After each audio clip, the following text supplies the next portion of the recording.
Here I am then at the train station for the second crap car collection of 2023. I'm really rather excited by this one. So I'm going to give you a few clues. It's German, it's silver, it's a saloon, it's from the year 2000. Any ideas? That could be pretty much anything, couldn't it? But stay tuned and find out.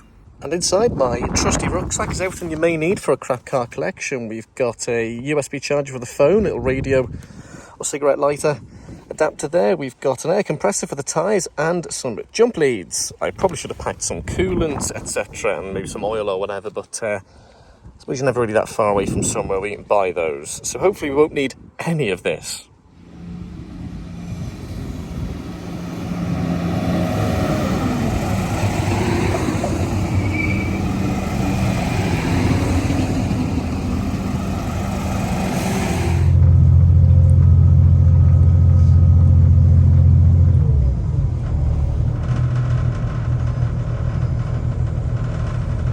I have arrived then in Selbridge, so it's about a half-an-hour walk then from the station, which is behind me, to the location of the new car. But the seller has texted me and said, do I want a lift? Yeah, of course I do. Hang on. So, yeah, I might see the car before I actually plan to, if he or she is coming this way. So, that'll be fun, but so far all is going to plan.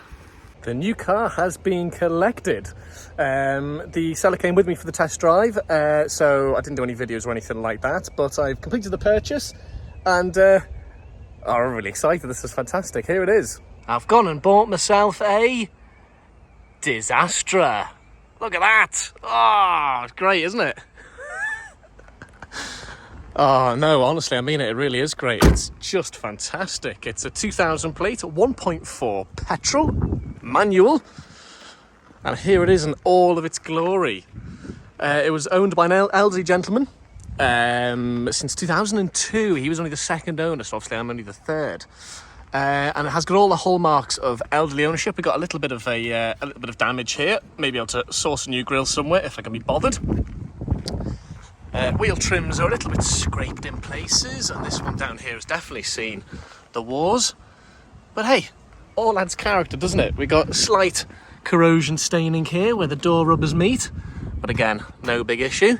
Gonna have to take some of my trim restorer to some of that plastic to blacken it up a bit. Headlights, they need a bit of a buff to restore their clarity. Got a little fly there, he's enjoying it anyway. Look like original plates that are a little bit flaky in places, but hey, it's all good. It's all good in the world of the Astra.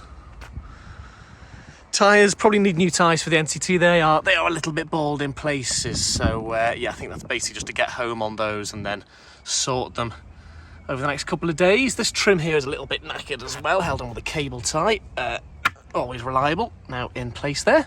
And you see how little the car's been used. We've got a cobweb on that bit of the wheel there. Some more rust staining there, which is lovely, just adds patina, doesn't it? A little scrape there and some more wheel trim damage, but and a bit of a cracked and crazed bumper here at the back. And I've parked a little bit close to this hedge, but let's get into the boot and have a little look. It's a saloon, not a hatchback as most of these were. And we've got some nice bits of off-cut carpet and stuff in the boot.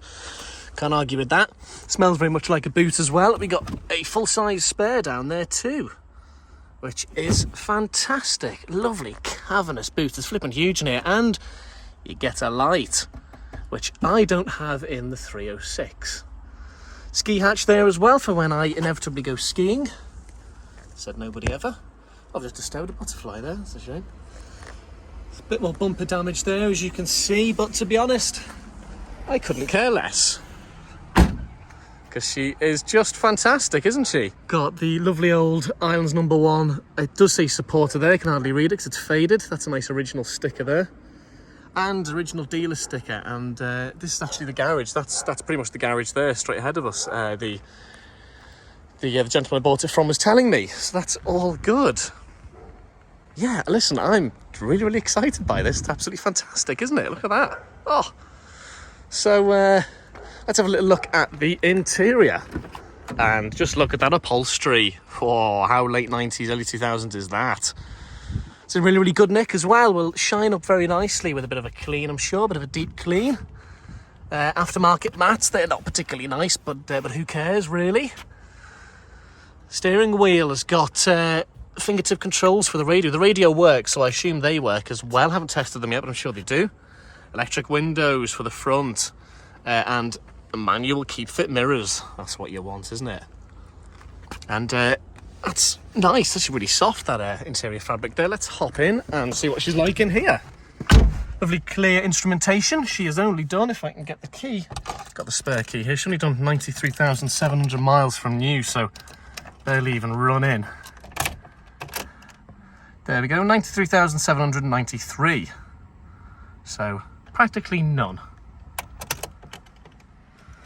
Always liked the simplicity of these of the Mark IV Astra interior. Original stereo, which I really, really do like.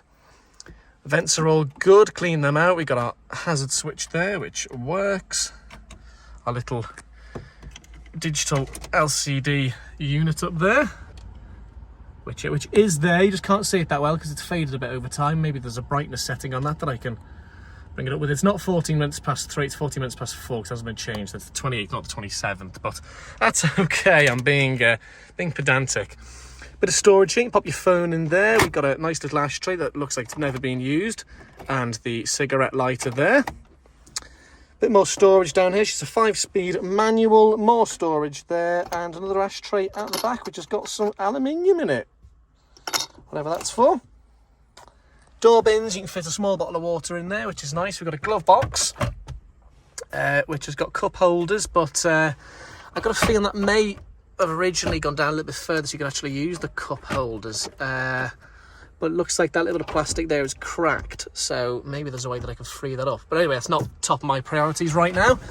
We have got a owner's manual and all of that jazz in here. Let's have a little look at this. It has been serviced regularly according to the previous owner. Now, I don't know if there's any stamps in the service book though. Anyway, I'll come back to that in a moment. And I actually spotted all these old tax discs. These stretch back all the way to 2002. So we got August last year and we got one in it for now. There we go. Oh, sorry. Yeah, October 2002. Isn't that fantastic? It goes all the way up until 2022, from 2002. 20 years worth. I spotted them on the kitchen table in the house of the gentleman I was buying it off and said, can I actually take them? And they let me, which was great. Just adds a bit more history to the car. Just check the Opel service booklet. I don't think there's any stamps in here actually from any of the two previous owners, but to be honest, you just know that a car's been looked after. I mean, the Peugeot, the 306, which is in fantastic condition for a 27-year-old car, hasn't been serviced according to the book since 1998. So you simply don't get a car to this age if it's never been serviced or looked after properly. So I'm not one bit worried about that at all. We've got, I think, for the radio there and the code booklet and then the handbook as well, so I'll have a little look over those when I've got a bit more time. Open inspections. Oh no, hang on a minute. No, sorry, hang on. We actually, there's a wasp there. I hate wasps. Please don't. Oh no, go away, please. Oh, flipping heck. Get out of that door, go on. It makes that noise when you got the key in the ignition. And Chris Coffey-esque, I must find that fuse and chuck it away. Well, there is a canal around here actually as well. Viewers of old Top Gear, familiar with Protons, will know that reference. Bit niche, but there we go. No, so actually there is a little bit of inspectionage here, but yeah, not. I think there's just one, isn't there? But anyway, not to worry, not any of my concern whatsoever. There is the back. We'll have a little look at that now closely. Here is the Chris rear, and yeah, again, finished lovely in this kind of fabric. We've got keep fits in the back and they seem to work absolutely fine right the way down pretty much as well. Lovely action on them, nice and smooth. Tiny little bit of storage and a blanking plug for what would have been the electric windows on the posh model. Bit of room in there for a bottle of water. Just needs a bit of a hoover and a clean, but that's nothing that 10 minutes won't sort. Belts all well and good, and it's 3 proper 3-point seat belts, none of the lap belt rubbish. So apologies for all the rubbish over there, the jackets and water and all that, but going out and collecting cars is a thirsty business and you need lots of kit with you. Here is the ski hatch. There's our armrest, And our hatch, I don't think I've actually had a ski hatch in any of my cars yet. Did the Rover have one? Don't think it did. These seats can, I gather, go forward and back, but you know what, I'm going to leave that for now. And there is our massive parcel shelf at the back. So yeah, no, it's all good. It was really, really all good. I'm absolutely delighted with her. So that's our little petrol cap there. Tyre pressures, etc. No, you know what? I am absolutely delighted with that. It's showing its age in places, but overall it is in really, really good nick for a 23-year-old car. Oh, I almost forgot to say, let's have a little look into the bonnet before I round it off and end the video. This is going to take two hands, hang on. And here is our powertrain, 1.4 litres of German goodness. Yeah, all looks good under there.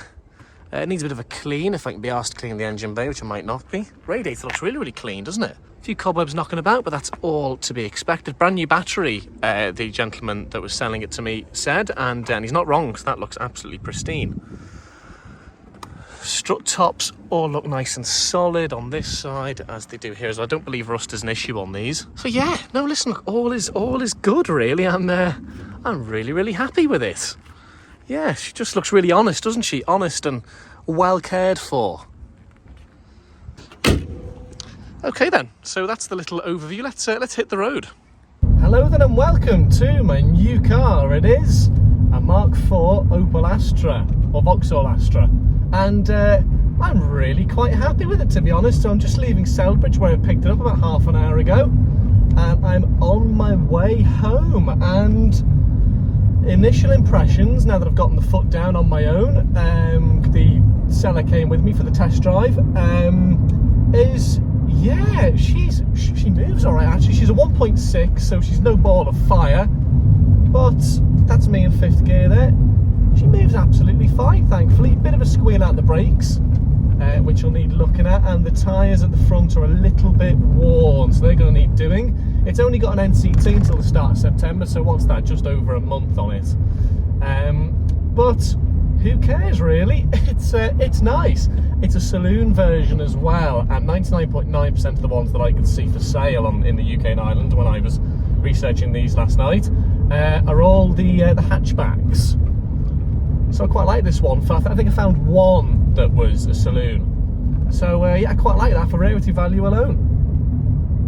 I'm in the middle of doing something that this car probably hasn't had done to it in quite a while. I'm giving it a good razz on the motor up to about 60 miles an hour here. It was elderly owned, so I don't think it has done much mileage at all, especially not in the last 6 months. The owner was telling me she's been sitting up on the driveway with, you know, the occasional trip around the town of Selbridge. So it's most likely been a while since this thing was given a bit of an Italian tune-up. And this also gives me an opportunity then to try everything in the car. So let's try the radio. Yes, that's RT Radio 1, that works. Good stuff. Actually, let's try the fingertip controls on the steering wheel then. Yes! Good stuff, that works as well. Delighted. Okay, let's knock that off for fear of copyright infringement. Let's try the washer jets. Oh, they work as well. Yeah, that's fantastic. Soapy cleanliness. Brilliant. Let's try the rear. What is the rear? No, that's front. Oh, I haven't got a rear. I've just realised, of course I haven't, because it's a flipping saloon. Yeah, that was very silly of me. I'll edit that bit out. Yeah, ignore that bit. I can feel a little bit of hesitancy when I put the foot down. It just judders a little bit and then gains the speed. I noticed that when I was in the lower gears as well. I don't know, perhaps that is simply just because it hasn't been used that often, so maybe a couple of spins up down the motorway will cure that. But I can feel a little bit there when I come off the power, and when I accelerate again, there's just a little bit of delay, a little bit of hesitation there. I might dump a couple of bottles of that, whatever it's called. Yeah, that's my tripods fell off there. Yeah, the camera's back up and filming there, so that tripod's going to be going straight in the bin when I get home, a little suction cut one, because it's bloody awful. I better stick my hoodie down on the ground there, just in case it decides to fall off again, so it's a bit of a softer landing. Anyway, yeah, here on the motorway, we're putting her through her paces at higher speed, so we're now doing about 70 miles an hour. And I have to say, this little 1.4 unit is wonderfully peppy. It really urges you to give it the boot, and I like that. I do like that in an engine. The 1.4 I've got in the Peugeot is a little bit more hesitant, and I probably am because it needs a service. But yeah, it seems like a cracking little unit. So we're doing 70 miles an hour at about 3,250 revs roughly. It's all right, isn't it? So initial impressions are, it seems to drive absolutely fine, thankfully. As I was saying previously, I may dump a couple of bottles of that, what's it, Red X, Clean X, whatever it's called, the that fuel cleaning system stuff. Don't know if it's just a bit of pickup maybe in the, you know, in the tank or in the lines or in the injectors or something. I don't really know, but you kind of feel that it's kind of bobbing along a little bit. It's kind of buffering, if you like. So again, not a huge issue, I hope anyway. But just something that I've noticed. I mean, look, the car's 23 years old. It's not going to be perfect, is it? I have to say, it's pretty well spec'd in here. We've got a driver's airbag. We've got a passenger airbag as well. We've got manual mirrors, which I'm going to have to adjust that side, because I'm not too happy with the way that that glass is angled, really. I must give credit to the Opel and Vauxhall engineers that developed this car, because as I was saying, they're 23 years old. There are no dashboard creaks or rattles whatsoever. Although I suppose I haven't said that there's a little tiny, you can hardly hear it, ringing noise coming from the centre console here. It's very, very, very vague. And you wouldn't notice it unless you're really listening out to it. But I mean, you can see it, it is obviously a whole unit with these vents and with the centre console here moulded and inserted into it and then clamped into the car. So it really has stood the test of time very well. There's no squeaks or rattles at all. It isn't a particularly high spec model. It's got plastic trims, the manual mirrors, keep fit windows in the back. We have got electrics here in the front. It's posh, isn't it? No air conditioning though, so might not be the best in the middle of a long hot summer. But of course it's Ireland, so we don't get them, so don't need it. Don't need air conditioning. Let's I actually haven't tested the fan yet, so let's give it a whirl. That's first speed. It's working, yeah. Second, still working. Third, still working. Fourth, yeah. Like a category 3 hurricane. Let's try the heat. Oh, and that works as well, yeah, that's toasty. That is toasty. Oh, it smells of old car as well. Yeah, I'm gonna have to change the cabin filter. Nice. The temperature gauge is sitting just lower than the middle, which is exactly what you want. So we're driving through town now, so I was putting a little bit more strain on the engine, stop-start traffic, not getting as much air into it and that, but that thankfully is absolutely fine. Warning light for the handbrake works okay. One thing though that I've noticed that doesn't work, it's a little bit annoying since I've got the phone there, is the cigarette lighter. So that is most likely a fuse that's gone on that. Can you feel that? That's a bit annoying, that, isn't it? The hesitation in the lower gears, as was mentioned previously. But yeah, the cigarette lighter not working. It's not even heating up or going in, so hopefully that's just a fuse. There she is there. She has been used in the past, I can see there. Bit of residue on it. Don't think it's ever been smoked in though, this car. Doesn't smell like it, and there's no cigarette burns that I can see at all. So yeah, this is it's a very clean interior. Yeah, I've spotted some more handy storage. Look at this little compartment here. This is really handy, isn't it? Look. Oh, nice. I discovered that accidentally because I'm looking for the fuse box while I'm parked up here, and apparently you've got to undo these little nuts here with a flathead screwdriver, and the fuse box is in behind there. So I haven't got any tools on me at the minute. I'll have to wait till I get home for that. Something else I've just noticed, look how luxury this is. Even the glove box has got a light in it. Cool. So today then is the day after the collection day, and the Astra has performed utterly faultlessly. I met a friend yesterday evening up in Dublin, so I didn't do any filming on the way back because it was dark, but Astra got me home absolutely fine, and it really does pull wonderfully on the motorway with its mighty 1.4 litre engine up top. So yeah, there is still, of course, that little juddering issue in second and third gear, and a little bit in fifth as well, so I'm going to have to look at that and see what the problem is. And I only thought yesterday when I was driving home that potentially it's a gearbox mount or an engine mount that has perished or is faulty, which of course would be a lot bigger a job than I was expecting. Perhaps if it was something with the fuel system, I could just chuck a bottle of that Kleenex Red-X stuff through it. So listen, we'll see what happens with that anyway. One thing though that I have noticed is that the cigarette lighter does actually work. I've just had it on there, and yeah, that's pretty roasty and toasty. So yeah, the Astra seems absolutely fine, which I'm absolutely delighted with. So I wonder how far I'll get with this. I wonder how long I'll own it. The V40 is parked in front of me here. That's going to be going up for sale shortly. I've had that for 15 months. Will this last that long? Will I get bored of it? Will it become too expensive to keep on the road? Will it need big repairs? Who knows? But that's all part of the excitement of owning it, I suppose. So yeah, that's it then for the Astra collection. Hope you enjoyed the video. Do like and subscribe and share wherever you can. And there'll be more Astra action coming soon.